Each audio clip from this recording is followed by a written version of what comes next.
I help coordinate these public meetings. We try to do these about once a month as a way to come together as a larger NYC DIY community. I'd love to hear if you have suggestions for next time. We're still new at this, and we're trying to make it run smoother each time and be more interesting and rewarding for all participants. So thanks for coming. I was already speaking. I'll just stand up. I am Joe Ahern.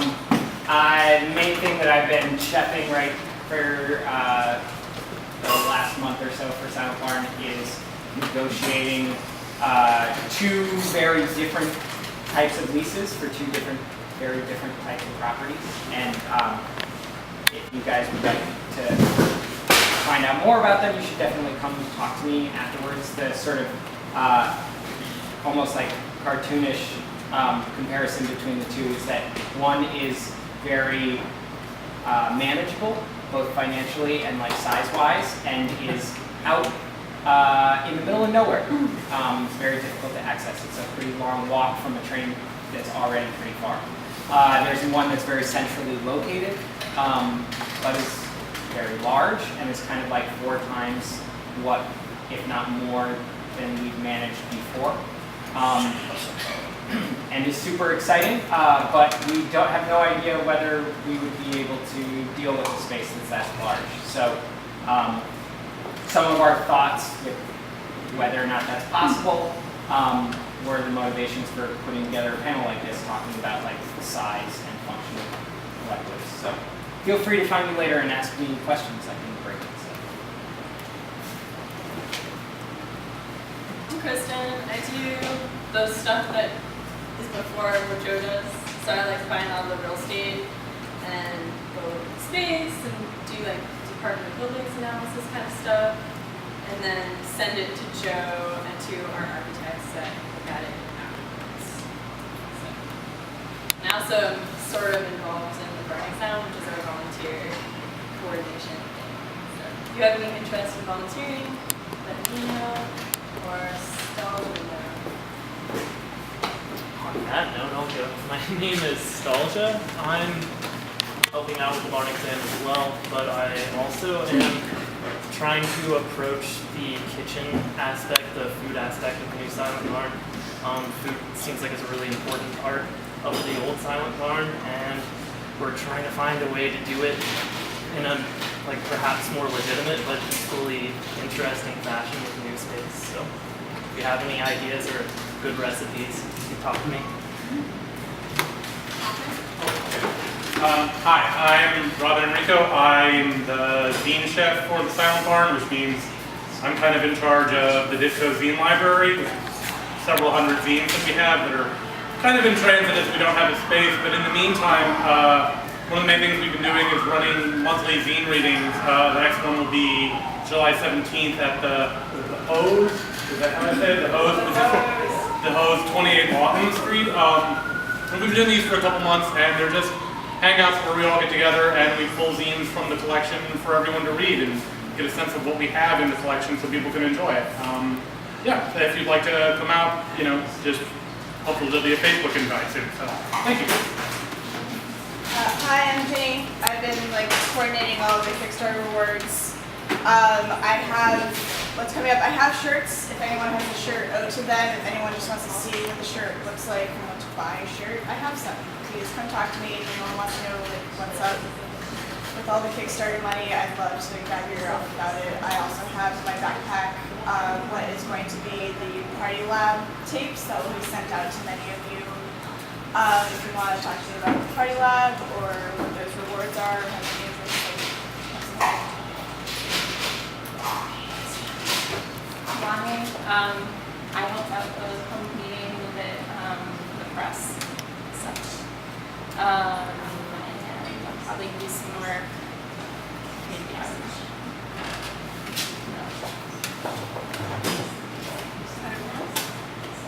And I'm Allison, and I moderate the Silent Barn meetings and moderate this meeting. Okay, so this panel is all about internal management of collectives. It will be split up into 2 parts. The first part is just standard moderator ask the panelists questions, and then we'll take a break and listen to some music, and we'll reconvene, and it will be, the second part will be audience panel discussion, and that's when you get to ask questions and say what you want to say. Okay, so as a growing volunteer-run organization, the Silent Barn has come across many questions that how to structure our collective. Some of the questions we've been working out include questions on how to add more members to a project, how to distribute leadership roles, and how to let the project expand. So I guess we'll just start off, and you guys can give a brief introduction of your project and your role in that project. I'll start out, Kunal. Oh, a mic. Hey, my name's Kunal. I think I'm just gonna speak as Baby Castles today, although I'm also do exactly what Joe does for the Silent Barn with him. Baby Castles is the name of a kind of games venue, like a games community, something like that, for art games and game artists around in the city mostly the last few years. And you know, there's a lot of us, and so it's become a home to a lot of game designers, and continues to grow. Hi, my name is Lucas. I was one of the first members of the Silent Barn. I moved in 2005 with Todd P. in a hilarious cavalcade of stories that have yet to end. I'm a musician, and I'm originally from Brooklyn, and I'm kind of a lifer in show spaces since, you know, the year 2000 or something, because I'm from here, and I've basically always lived collectively, and it's kind of my passion, and I'm ready to like see the Silent Barn enter its new Phoenix phase. So that's what I bring to this glass table. Hi, my name is Victoria, and I think I got listed down as Occupy Wall Street, which I did help organize in the fall. A little less so now, but I'm also involved with Show Paper, and I did help in Silent Barn. I've kind of been on like a 8-month break while I was doing Occupy stuff, but I'm excited to get back into doing that. I'm an artist, or I go to art school for now, and I'm from Baltimore originally, so really into DIY culture, and then just met up with people in Brooklyn and the city when I moved here, so. Hi, I'm Maya. I'm here representing the New York Public School, which has nothing to do with the New York public school system. The public school is an international organization of self-organized places of para-academic activity. Para-academic can mean different things to different people. Some people are there because they really want to antagonize the existing education, formal university system. I would say a lot more people find that the public school activity is more complementary to that role, filling a void for people who want to continue learning, but not in such a formal environment. It was started in 2008 in Los Angeles. It's since expanded to places all over the world.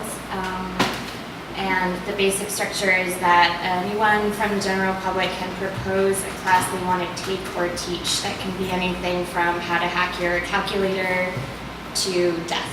And then the public school helps organize those classes, finding a venue, finding a teacher, getting people excited to come out.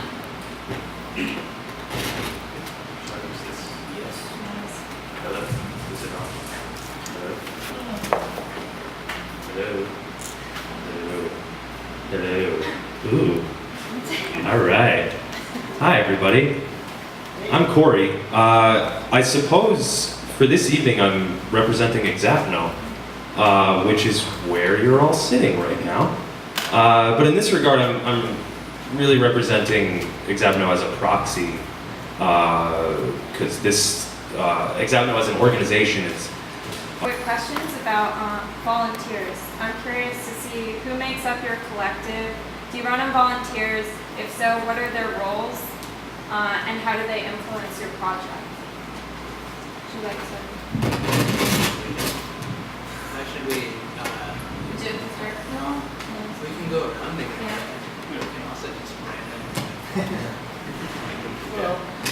Well, those kinds of questions, I mean, that specific question is interesting because I really think it has to orbit around the subject of like what the focus is of the organization. You know, so in the instance like my experience in a predominantly music and performance collective, like music has like a very intense immediacy about itself as an art form, and it's always like another email, another phone call, like I need a place to play right now, I need it right now, this band is not even going to exist in 2 weeks, but we need a show right now. So from the perspective of a music-centric kind of collective, your volunteers tend to be anybody who shows up to a show because it's kind of and sticks around. So music in like when you experience it as an organization, kind of has this like influx or flow of people that constantly come through the door, and it can sometimes become very low calorie at some points because, you know, people like performances. It's people are either there for the performance or they're just there because their friend dragged them there or something, and they come in and they look at all of your dirty laundry covering the walls, and you're like, and they're not sticking around. But the people who stick around, that's where they come from. That's where the volunteers come from, and the people who like see the need and see something about that. So it's like this introduction, and then like a slow wooing process. Do I really want to do this? Do I really want to help these people? Oh my God, that kind of thing. That kind of mirrors, and I think that Lucas describes like whatever DIY means, and kind of like a community.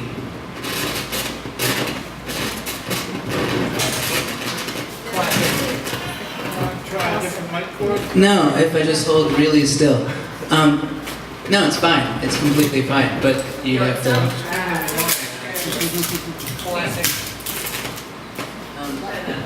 Hey, this one isn't on, but it is on here. Hello. There we go. Yay! I think I can hear it, but it's maybe the gain. But it's gonna feed back. That one works if you hold it really still. This one might not work at all.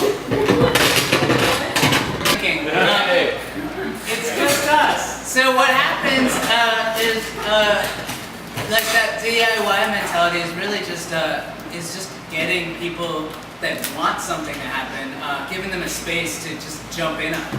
And that's what Baby Castles has been entirely. It's like that's the word right now in New York for if you feel like being part of an independent games culture, just like show up and like get your hands on the mess and make something and kind of work with whoever's already there to make something that you just you kind of dream of right then. And that sounds a lot like what Lucas was saying about music, which was just basically like if you create some sort of infrastructure for people to know where to show up and start like spouting ideas and then finding some fellows in the same space as them, then you end up with a volunteer organization. And as Baby Castles, we've taken that pretty seriously, which is really difficult. We have a mission, but the mission has to be very abstract because the overall goal is to be a place for people that want to define this culture to show up. And so we have to basically set a few values and leave it there and allow anyone that enters the space or finds us to kind of start talking about what they want to do. And so we have a kind of massive volunteer structure as a result. Something that has worked well for the public school is that there are these roughly predetermined roles to be a volunteer. And I should mention that no one is paid at the public school. We operate with virtually no budget. The teachers aren't paid, you don't have to pay to the class. But there are these roles that I mentioned. You can either nominate yourself to be a teacher for a class. I want to learn about Bethany, I'm going to teach this class. And then you're kind of volunteering your services to help other people through that material. You can also be a volunteer in that you can propose a class you'd like to learn about without necessarily needing to teach it, which is really great. And I think there's so many people that have a curiosity about a topic but don't really feel ready to lead a discussion, which is a great place for the public school to jump in. The public school committee is made up of about 6 people at this point, and We are the most dedicated volunteers.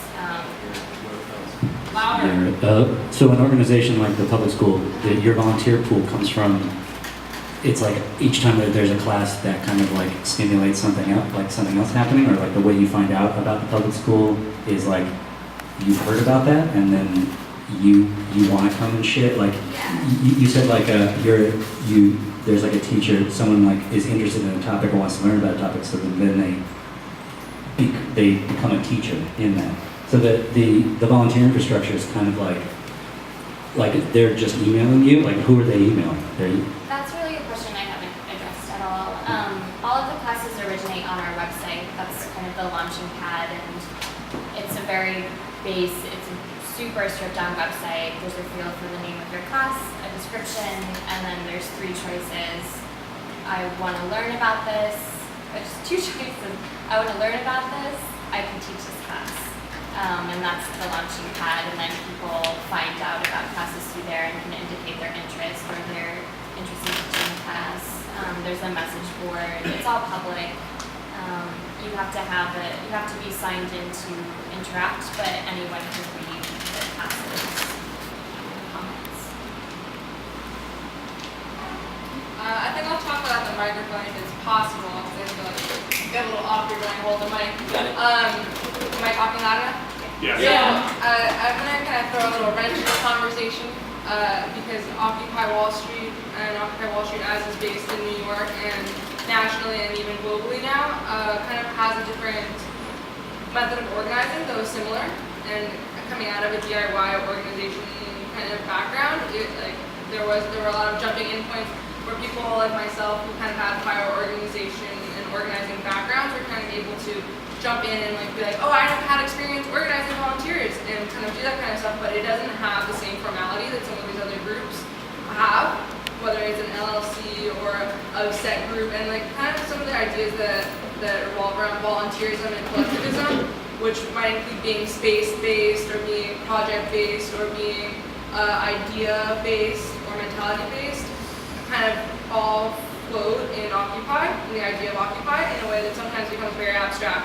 But Occupy is all volunteer-based, and it's a very, I think instead of talking so broadly about Occupy, because it could be its own thing, I think I'm going to talk about a specific collective that I was a part of that is still going on within Occupy Wall Street, and it's called Global Revolution. It's some of you might have seen it if you've ever watched a live stream of anything going on Occupy related.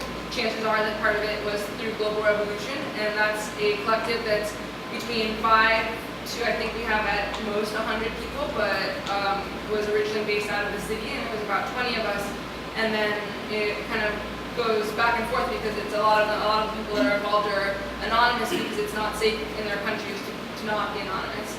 So a lot of times we're working with people that we don't necessarily know like the specifics of who they are, but some of the kind of interesting things about getting volunteers in that way for us is that, we, like we said, we have certain fields where where volunteers kind of can fall into place, but then the question I think that Allison was posing is, what is kind of the one step of the meta, like who sets up the website? Are they not the core of the collective because those people have a different level of access to things, and a lot of that, at least in Occupy and in Global Revolution, comes with how much time do volunteers have, and so you have some people who have the availability of their schedules to accommodate volunteering like a full-time job versus those people who have to work around having alternative jobs or family or other things going on in their life. That kind of becomes an interesting thing for at least in the groups that I've been working in, because it kind of in some ways decides in a de facto way who becomes kind of a core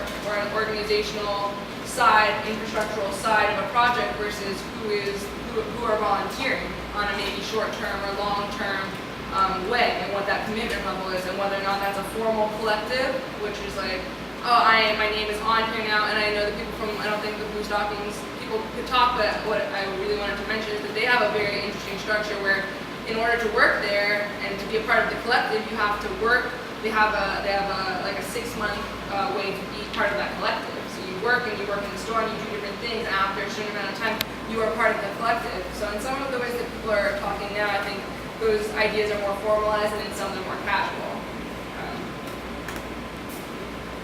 I think I might want to discussing this, you know, like fielding this question with scale.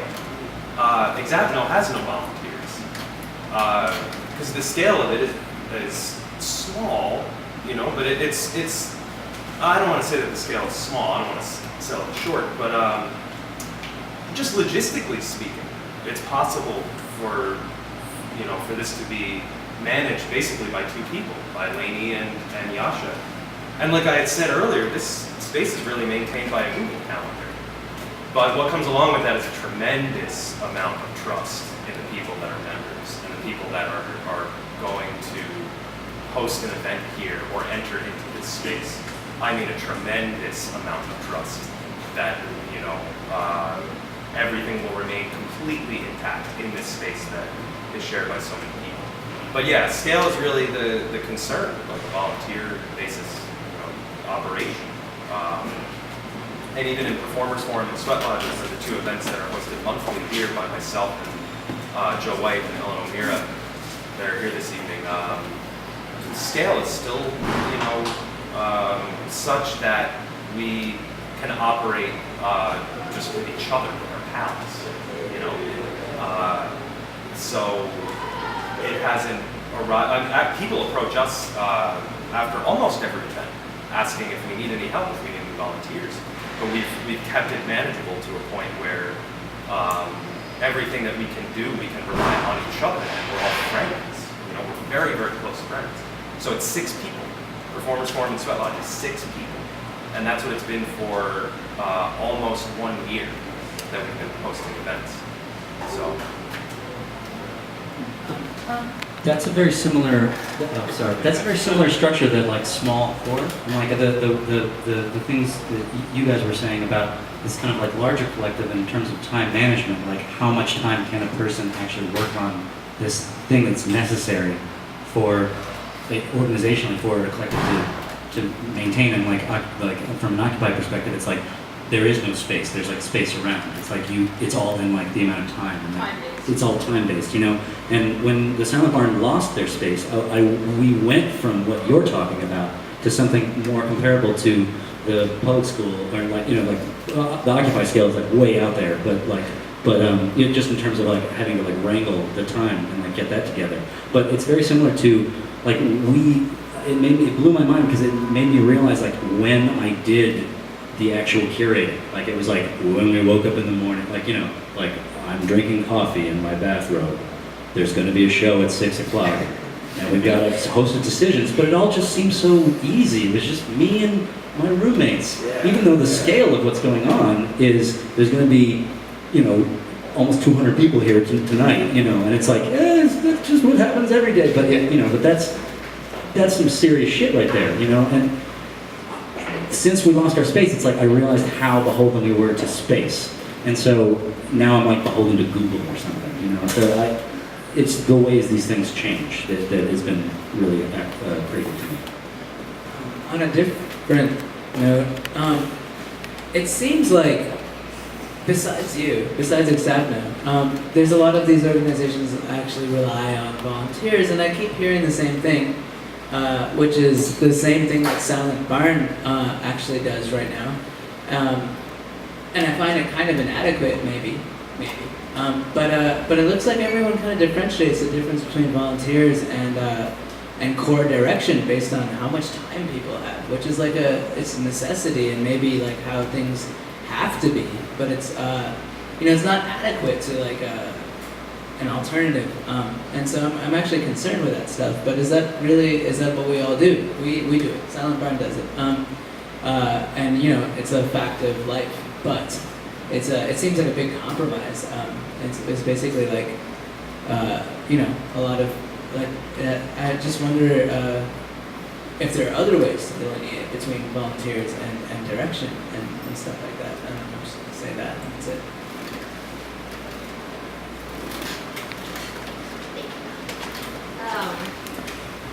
That's an interesting point that comes up a lot within the public school, which itself is a huge organization. Like I mentioned, it's international. Each satellite space operates fairly independently. We don't have control over our website, which is interesting. You mentioned question that, which is extremely frustrating. We run into problems with that all the time. But beyond that, we operate completely independently of Public School LA, Helsinki, Durham, and the we I keep referring to is this committee. And within the committee, which at this point is 6 people, we're very flexible about the amount of time that you can give. A couple of people, myself included, are going back to school this fall, so I plan on scaling back, but continuing on with the committee. Something else that's unique to what we do is that we ask committee members to cycle themselves off after a year or 2. It's totally on the honor system, but we're trying hard to promote the feeling that you should be there a couple years while you're still really energized, and then it's a silly metaphor, but we say pass the ball of power to somebody else. I guess a sense of rejuvenation. It works well. So I started there about a year ago, and 2 people have been there longer than I am. So I'm almost one of the old guard now. It's been a year. And I feel like I was going to say one other thing, but I forgot. I think it's really interesting what I really care about the whole advice of talking into the mic. I think it's really interesting what Kunal brought up about space and time, because they are really 2 of the big heavy hitters when it comes to volunteers and collectives and that kind of DIY kind of structure, as opposed to kind of like a corporation or a business or other types of models.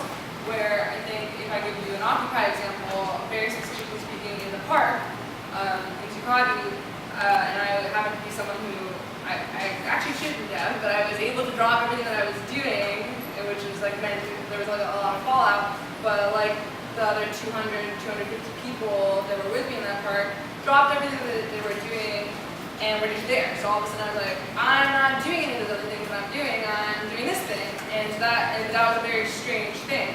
And there were a lot of different power and ideological and like pedagogy-based discussions about the privilege of time and how that works, and actually what the costs of time are, not necessarily in money, but in terms of power in this position, because it's like, how do you get to be an organizer, how do you get to know what's going on, how do you get to facilitate these things, and is it by how much access you have to the actual phenomenon, in this case, of Occupy. And so it became a very strange thing, because some people were like, well, I've got a job, and people who were at the park were like, I don't have a job because I'm here, and it becomes a back and forth as to who can give up what to do what. And I think Kunal's right that it's inadequate, but at the same time, it's a very difficult. Of trusting like volunteers, handing it over to somebody that shows up to the space and is super enthusiastic about it, and like comes out to every performance forum. It's like, oh man, this is so cool. How do I get it? How do I be a part of it? I don't even really know at this point how to trust them. It's like an abstract concept. Well, you can't, because I just saw you put a glass on that thing, so you can't be false. Damn. Oh man, I blew it. But yeah, I don't. Do you guys have anything to say about that? Of like this issue of trust? Like Vaudeville Park, like how you guys. Trust is enormous because volunteers handle all of our money. Literally, all the cash that comes filtered through the space goes through the hands of a volunteer. There's not one of them who does that who we don't trust. And I think you develop trust with people really fast, or you don't. Like so far, we haven't had any shady volunteers. I think people who want to get involved and give up like a weekend a night to help out in a show usually aren't incredibly shady people in my experience. Maybe we've been lucky just because of the kinds of shows we do. I have no idea. But I would say you do have volunteers, unless you're paying your friends. They are volunteers. You just vetted your volunteers. And I guess we vet them in a way. We haven't necessarily known all of them along, but there's a similar process. We just, I guess we're more like speed daters than you guys. Yeah, we're long term. Yeah. It's a magical long term. I just wanted to throw in a quick thing and then pass it along.